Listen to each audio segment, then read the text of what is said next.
Right, hey guys, how are we doing? Back another video from Annie News, another cut content video for ReZero Season 3, covering episode 6, and this is a second part. This is part 2. This is going to cover all the stuff with Emilia and Greed and all stuff going on there. So, yeah, let's get into this. There's a certain calm that comes whenever we switch over to the scenes with Emilia. Where the rest of the city is in utter chaos and turmoil, Emilia faces a completely different battle. Well, yeah, because he's... Oh, okay, wait for it. She's completely oblivious to the events happening outside her castle, and that makes the events with her tranquil by comparison. Okay, yeah. It's this piece that actually makes way for some interesting dynamics. First with the relation she's forced to have with Regulus, then second with the one she's trying to have with wife 184. Oh. It's not something the anime makes very apparent, but behind the scenes, Emilia truly is striving to break her out of her shell. Oh. In fact, by the time we reached this point at the end of episode 6, there were several times in which Emilia actually got 184 to slip. Okay. They do cut out some interesting bits. This is what I want to focus on for this video because not only do those slips provide valuable insight on Regulus, they also make her relationship with Emilia that much more important. Okay. It's one of the more major bits of cut content that I feel needs talking about. Now, to start with when Emilia first met 184, it truly pained her to hear such a beautiful voice spoken without any emotion. Okay. Emilia naturally had quite a few questions for her, but of the ones 184 felt the most inclined to answer, it was the confirmation her name was in fact 184.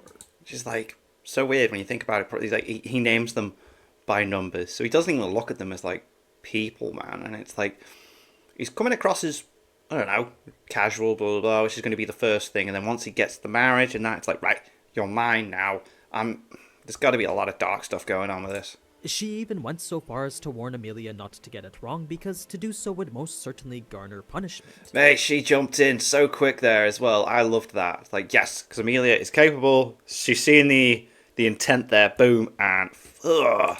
Regulus was apparently very picky when it came to maintaining the numbers.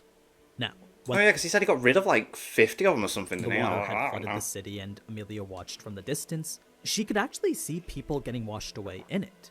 She watched numerous bodies get tossed as the waters ravaged everywhere they were. Yeah. Her first instinct was to leave and help, but once again, 184 would warn her not to.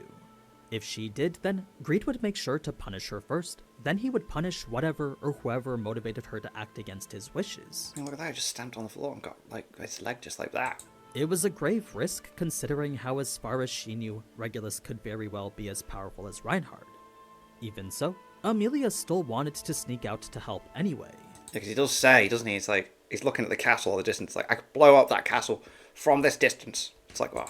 It was determination that led to quite the interesting conversation with 184. Whereas we only ever get to see her be emotionless, Emilia's innocent virtues stirred something else.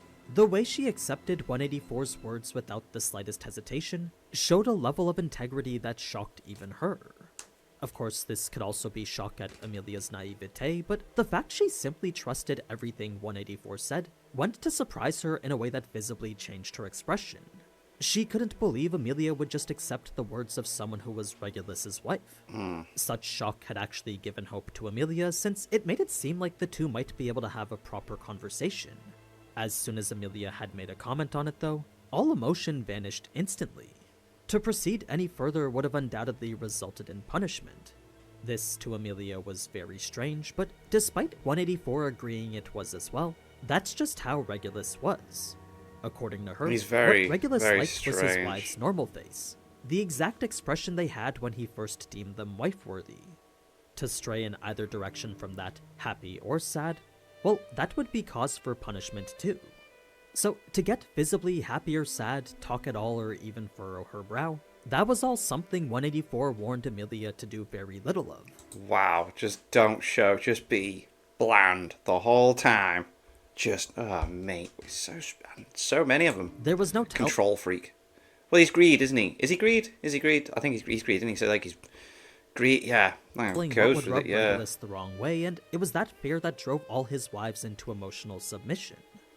Obviously, Emilia wasn't ready to just accept all that, so she immediately went deep into thought trying to figure out how they could perhaps have a regular conversation in secret. Something about that caused 184 to react too, but right before she was about to say something probably important, Capella would interrupt with her additional demand speech. It was similar enough aside from the usual extra insults the anime tends not to include. Interestingly enough though, since this was Emilia's first time hearing Capella on the media, she was able to quickly deduce just how sinister her intentions were. From just listening to the way she spoke, she knew her terrifying voice had the power to ensnare those who listened to it. She is crazy. Like, all these bad guys are just crazy. Like, Emilia didn't know why she felt so restrained while she was listening herself, but as soon as the broadcast was over, she realized she'd been holding her breath. It had made it clear Capella was skilled at using her voice to manipulate others. It was a natural-born talent she carefully honed to do just that. This unfortunately erased all the progress Emilia made on 184, since by the time Capella finished what she had to say, 184 was back to the same emotionless self she was when her and Emilia first met. Damn, progress So didn't whatever notice. 184 was going to say before, she definitely wasn't going to say it now. This brings us to the events of episode 6, where it's finally revealed how Emilia got naked. Wait, what was that? What was that? Got naked. No, what does that say? To just that.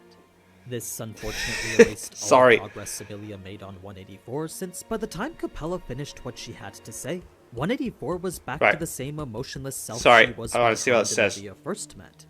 So whatever 184 was going to say before, she definitely wasn't going to say it now. Right, it's back here. This brings us to the events of episode 6, Yep. where it's finally revealed how Emilia got naked. I probably could have worded that better. Oh, okay, right, okay. Oh, is that it?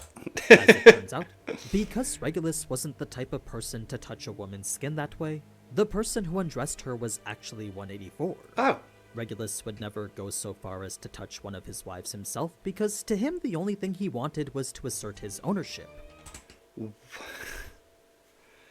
oh, so weird. What? Oh, oh. So wait, so that's why he was asking Emilia if she's a virgin, because he doesn't want anyone to have sullied. Oh, this guy's a freak. It's actually the reason why he always asks that same initial I was right. question. What a When the freak. two moved on to their discussion about Subaru Oh my next, God. while Emilia was concerned Subaru would be pushing himself a little too hard, not for a second did she ever think he was dead.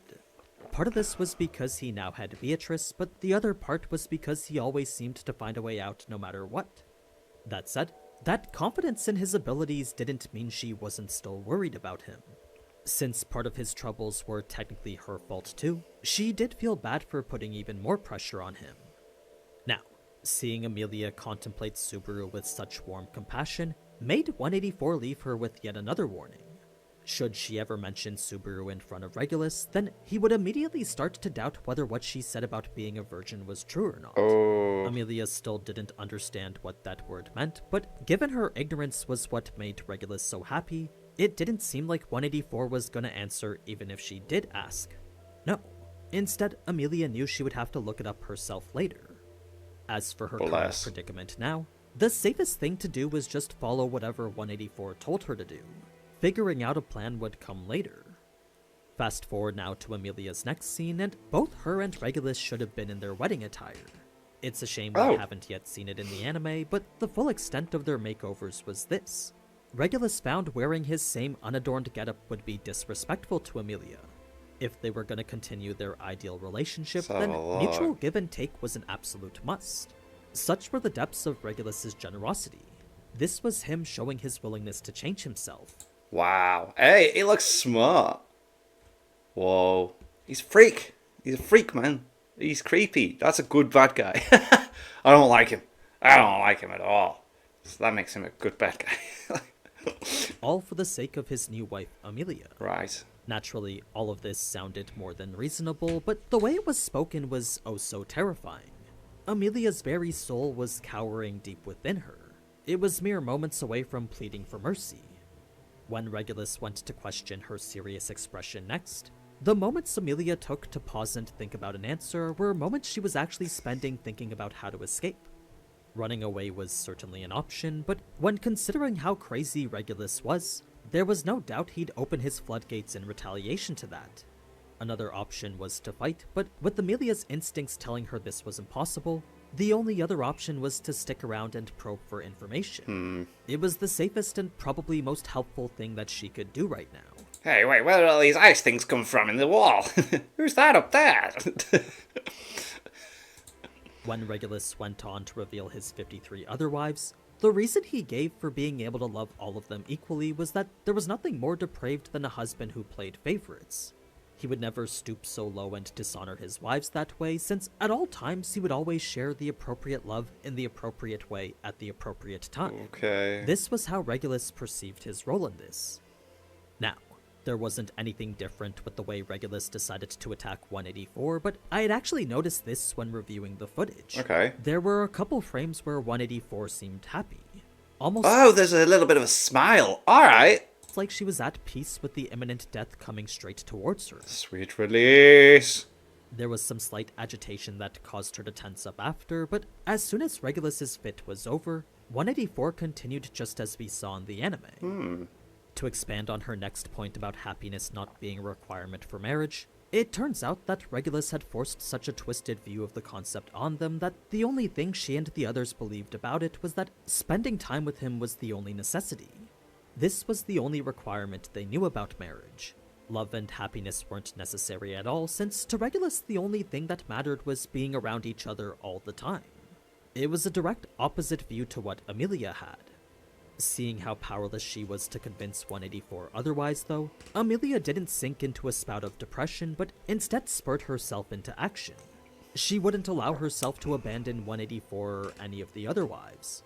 So, thinking about how Subaru wouldn't just rush in without any preparation, Emilia came up with the plan we saw in the anime. As the only one to get caught by the enemy, she knew she was the only one who could probe their position from the inside. That being the case, Emilia decided to take a move from Subaru's playbook and turn a hopeless situation into something positive. This brings us to Regulus's conversation next, which, to reiterate the core message he was trying to convey, what he's doing here is completely separate from what Capella's doing. Since he only came here to find his fated bride, that made him uninvolved with anything that Capella was scheming. That being the case, as soon as he and Emilia finished getting married, Regulus planned to leave regardless of whether Capella's plans were completed or not. Alright, so we're not fussed at all. It's so weird that they're all there at the same time and just all that stuff's going on. Ah! It's up to her to achieve her goals within that time frame. Now, the key word I want to focus on here is fated, because Emilia wasn't just some random person Regulus became infatuated with off the street. No, everything he did was completely premeditated. It took myself longer to realize than I want to admit, but the whole reason Emilia is 79 instead of wife 292 is mainly because of what happened all those years ago. No way. Wait, what? I don't know exactly how or when he decided he wanted Emilia to be his, but the fact she's 79 means the decision was made a while ago. Likely back in the forest, since that was the only encounter they ever shared together. Oh. Oh, because the girl's 184. Oh. That being the case, I guess it just so happened now was the time he decided to come and claim her. So, Regulus might not be directly involved with the plans of Capella, but his presence certainly makes for quite the massive obstacle. That's so weird. So he already numbered her. Whoa. As for what it means to be his wife, those are all the details 184 should have been drip-feeding us. She makes it clear there's nothing sensual about their relationship, but instead just a pure sense of ownership. But anyway, such was the extent of Emilia's scene so far. I'm sure we'll learn more as the story continues, but for now I figured her relationship with 184 needed to be highlighted. Yeah, that's interesting. It'll make what I expect is her inevitable double-cross all the more satisfying. Now, if you haven't seen last episode, then you can do so here, or if you want to see some Danmachi videos, then you can check those out here. Until next time, though. Ciao. Damn, what a villain. What a bad guy. So strange. I like villains that do everything in a way that they feel like they're justified. They don't question their actions whatsoever, and it's just that's how they do. That is them. Wow. The reason he asked her if he was a virgin because he wants to own everything about. Wow. Crazy. Crazy. Well, that's boss. Love these cut content videos. Thank you for watching. Like, and subscribe. Pixel Party Pals! Pixel Party Pals!